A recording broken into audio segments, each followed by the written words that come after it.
Shalom Bapak Ibu Saudara-saudari yang terkasih dalam nama Tuhan Yesus Kristus. Dalam perjalanan iman kita sebagai orang percaya, tentu ada banyak tantangan yang kita hadapi. Tidak hanya sebagai orang percaya, setiap orang yang hidup pasti mengalami pergumulan dan mungkin saja dapat mempertanyakan bagaimana iman kita. Apakah tetap kita pada iman percayaan kita atau malah beralih karena tantangan dan pergumulan yang menimpa kita. Bapak Ibu, sebelum kita sampai pada apa yang hendak saya saksikan tentang kehidupan saya, sebagian dari yang saya telah alami yang menyatakan tentang bagaimana kita harus tetap tegak dalam iman kepada Tuhan, maka saya akan membacakan terlebih dahulu ayat yang tertulis dalam Ayub 2 ayat yang ke-10.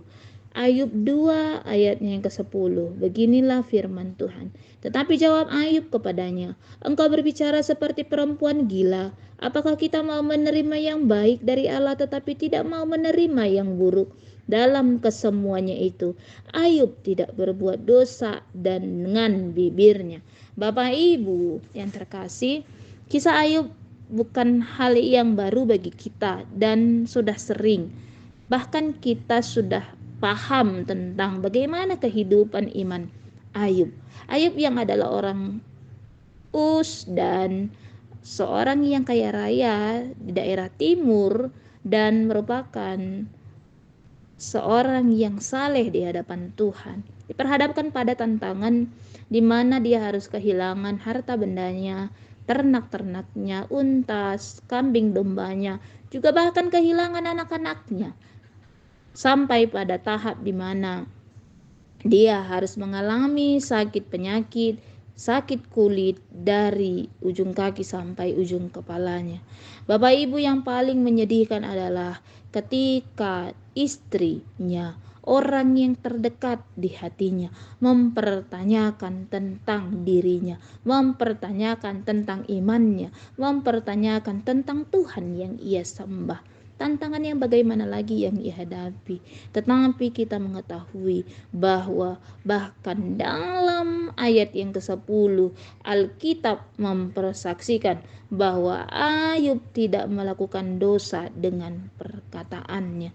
Ketika istrinya menyuruh dia untuk mengutuki Allah, ketika istrinya menyuruh dia untuk mati saja karena apa yang ia alami itu, tetapi Ayub malah berkata kepada istrinya bahwa apakah kita hanya mau menerima yang baik saja dari Allah, dan Alkitab mempersaksikan bahwa dia tidak berdosa dalam perkataannya itu. Bapak Ibu saudara-saudari yang terkasih dalam nama Tuhan Yesus Kristus, apa yang telah hilang dari Ayub itu pun pada akhirnya dikembalikan jauh lebih dari apa yang telah ia miliki sebelumnya. Nah, apa yang mau saya katakan melalui kisah Ayub ini? Dalam perjalanan iman kita sebagai orang percaya, mungkin saja kita menghadapi pergumulan dan tantangan, masalah dalam kehidupan kita, bahkan sampai pada tahap di mana iman kita dipertanyakan, di mana kita dituntut untuk memilih mana yang baik, dalam artian meninggalkan Tuhan karena pergumulan kita, karena tantangan kita. Nah, situasi ini pun pernah saya alami ketika saya mengalami sakit penyakit di tahun 2019-2020, di mana saya harus diharuskan masuk ke rumah sakit, diopname berbulan-bulan, bahkan divonis dokter tidak akan hidup lagi. Bapak Ibu, sampai pada kondisi yang kritis itu, di mana saya harus menerima vonis dari dokter itu, saya meminta dilakukan perjamuan kudus kepada orang tua saya supaya disampaikan kepada hamba Tuhan. Karena apa? Saya hanya mau tubuh, jiwa, dan roh saya itu diserahkan kepada Tuhan. Saya tidak berputus asa dan tidak menganggap bahwa saya akan mati. Tetapi dalam kondisi itu, saya ingin tetap berserah kepada Tuhan. Dan apa yang menjadi keinginan saya itu pun dipenuhi. Perlahan-lahan kondisi saya semakin membaik. Tetapi apa yang terjadi karena keluarga saya mendapat bisikan-bisikan dari orang lain, dari saudara-saudara yang lain, maka ada yang mengatakan bahwa penyakit saya itu sebenarnya bukan medis tetapi diguna-guna. Padahal hasil dari pemeriksaan dokter memang sudah ditemukan apa penyakit saya, tetapi mereka beranggapan bahwa ada yang mengguna-gunai ataupun menyantet saya, karena memang mereka melihat ketika saya muntah ada mengeluarkan seperti rambut-rambut halus dari dalam dan bercampur dengan muntahan yang saya muntahkan. Bapak Ibu, ada yang mengusulkan, ada dikatakan orang pintar yang disampaikan oleh paman dan bibi saya pada saat itu untuk meminumkan atau membasuhkan air yang mereka sudah isi dengan air yang mungkin sudah dimantrai atau diapailah itu namanya, ada kira-kira 3 botol besar, dan tidak boleh diminumkan kepada orang lain. Itu harus saya yang minum dan juga dibasuhkan kepada kaki saya. Dan akhirnya adik-adik dan kakak saya curiga kenapa air itu tidak bisa diminum oleh mereka. Dan mereka berbisik-bisik dan akhirnya terjadi pertengkaran di antara orang tua saya dan adik-adik dan kakak saya. Dan saya pun mendengar pertengkaran itu, bahwa kembali lagi orang tua saya terjebak dengan pemahaman dan pertolongan dari kuasa gelap. Bapak Ibu, saudara-saudara yang terkasih, alhasil tensi saya naik dan akhirnya saya drop kembali sehingga membuat adik-adik dan kakak saya khawatir dengan kondisi saya, dan akhirnya disampaikan kepada orang tua bagaimana kondisi saya, dan saya pun berkata, sampaikan kepada ayah ataupun kepada bapak bahwa baik hidup maupun mati saya ini adalah milik Kristus. Kalau saya disuruh meminum itu saya tidak mau. Lebih baik saya mati, tapi mati di dalam Kristus, daripada saya harus menyerahkan tubuh saya untuk hal-hal yang seperti itu lagi. Karena saya sudah melakukan perjamuan kudus. Lalu orang tua saya menelepon saya dan saya tetap sampaikan itu dengan kondisi saya yang sudah lemah. Saya tetap mengatakan hal tersebut dan akhirnya keputusan itu diterima. Meskipun saya telah meminum 2 botol itu, tapi saya minta ampun kepada Tuhan karena saya tidak tahu tentang hal itu. Dan akhirnya keadaan saya pun semakin membaik karena orang tua saya juga sudah menyerahkan keputusan itu kepada saya. Bapak Ibu, ternyata ada dampak positif dari apa yang saya lakukan. Puji Tuhan saya boleh berpulih, meskipun memang hingga saat ini saya harus pergi ke rumah sakit untuk memeriksakan diri saya selalu tiap bulan dan harus mengkonsumsi obat, tidak masalah. Dan saya tetap melakukannya. Dan hal positifnya adalah orang tua saya tidak lagi mengerjakan hal demikian. Karena apa? Itu terlihat ketika memang ibu saya sudah bertahun-tahun mengalami stroke dan dari dulu memang dibawa untuk berobat karena diarahkan oleh orang lain.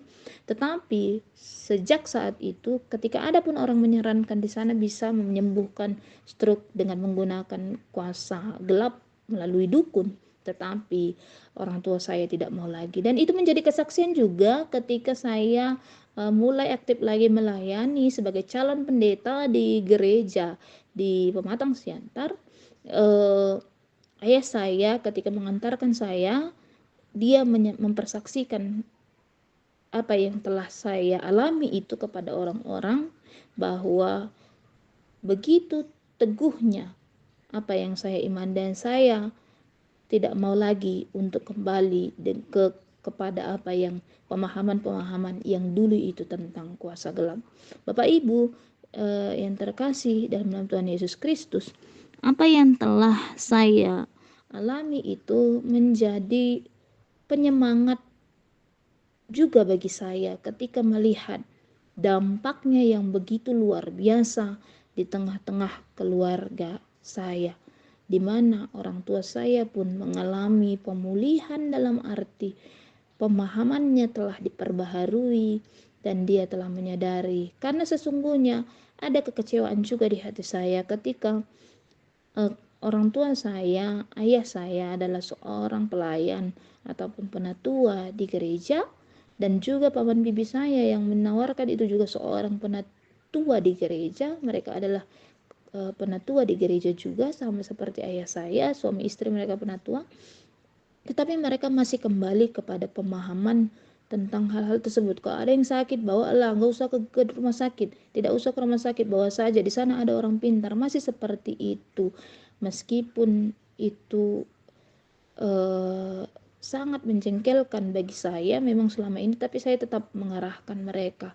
Tetapi dengan kejadian bagaimana saya di antara hidup dan mati tetap berkata bahwa apa yang saya percayai, saya tetap teguh dalam iman saya tidak terpengaruh dengan bisikan-bisikan itu. Puji Tuhan, itu pun membawa perubahan yang luar biasa di tengah-tengah keluarga saya. Ketika mereka tidak lagi mau mendengar bisikan-bisikan tetangga bahwa di sana ada yang bisa mengobati, di sini ada yang bisa mengobati, bawalah ke sana. Mereka tidak mau lagi mengerjakan itu. Ternyata ketika kita tetap teguh pada iman kita, ketika kita tetap berjalan dalam Tuhan, apa yang kita imani itu, maka itu juga akan membawa dampak kepada keluarga kita secara tidak langsung. Bapak Ibu, melalui kisah Ayub juga itu menjadi inspirasi bagi kita bahwa baik sakit, baik persoalan, pergumulan, tantangan ekonomi pun, apapun yang kita hadapi, jangan pandang itu sebagai suatu keburukan bagi kita. Memang buruk saya sakit, saya terbatas, saya disabel. Tapi ternyata ketika kita melihat buruk apa yang kita alami, maka buruklah semua yang akan kita hadapi. Tetapi ketika kita melihat keburukan pun dipakai Tuhan untuk mendatangkan kebaikan dalam kehidupan kita, seperti apa yang Yusuf katakan ketika dia dibuang oleh saudara-saudaranya, bahwa mereka mereka-rekakan yang tidak baik, tetapi Tuhan menjadikan itu menjadi alat untuk mensejahterakan keluarganya, maka tidak ada yang buruk dengan itu semua. Ketika kita memandang bahwa sakit penyakit itu menjadi penghalang, maka penghalanglah itu. Tetapi ketika kita memandang bahwa ketika kita sakit, ketika kita terbatas, maka kita perlu Tuhan, untuk tetap bergantung kepada Tuhan, sehingga dalam situasi sakit pun Tuhan mau tetap pakai kita untuk melayaninya. Bapak Ibu, sama seperti halnya Paulus juga yang mengatakan bahwa sekalipun dia dalam kelemahan, dia berbegah dengan hal itu. Karena apa? Karena Tuhan tetap menyertainya. Cukuplah kasih karuniaku kepadamu, karena justru dalam kelemahan kuasaku semakin nyata, kata Tuhan. Jadi sekalipun kita terbatas, Tuhan kita tidak terbatas. Karena di saat kita lemah, di saat kita sakit, kita harus semakin bergantung kepada Tuhan, bukan semakin menyombongkan diri atau memakai kesakitan itu menjadi alasan untuk tidak melayani Tuhan. Maka sekalipun saya dalam kondisi tetap meminum obat, tapi saya yakin obat itu dipakai Tuhan untuk memberi kekuatan kepada saya, supaya saya bisa tetap dipakainya untuk menjadi saksi. Jadi semuanya itu adalah atas seizin dari Tuhan. Ketika iblis mencobai Ayub, itu juga atas seizin Tuhan. Dan akhirnya imannya pun semakin murni melalui pergumulannya. Bahkan akhirnya dia mendapatkan mahkota kehidupan. Bahkan dia mendapatkan jauh lebih indah dari apa yang telah ia miliki sebelumnya. Bapak Ibu, semua hal yang terjadi dalam kehidupan kita ini bukan tanpa alasan, tetapi Tuhan tetap ingin kita berjalan dalam kasih-Nya. Maka apapun yang kita hadapi saat ini, tantangan, pergumulan, sakit, penyakit, perekonomian yang belum baik hingga saat ini, percayalah, Tuhan tidak tutup mata. Tuhan mengizinkan itu terjadi untuk memurnikan iman kita kepadanya, sehingga akan banyak orang yang semakin percaya melalui kehidupan kita bahwa apapun yang kita hadapi, kita kuat di dalam Tuhan. Dan akhirnya kita pun akan semakin dimurnikan, karena pergumulan itu dipakai Tuhan juga untuk memurnikan iman kita. Karena seperti apa yang tertulis dalam 1 Petrus 1 ayat 7, dikatakan begini, menjadi nats penutup pada kesaksian ini, maksud semuanya itu ialah untuk membuktikan kemurnian imanmu yang jauh lebih tinggi nilainya daripada emas yang fana, yang diuji kemurniannya dengan api, sehingga kamu memperoleh puji-pujian dan kemuliaan dan kehormatan pada hari Yesus Kristus menyatakan dirinya. Jadi ketika Yesus menyatakan dirinya pada hari penghakiman terakhir itu, maka ia akan melihat kita tetap setia, teguh dalam iman kita. Amin.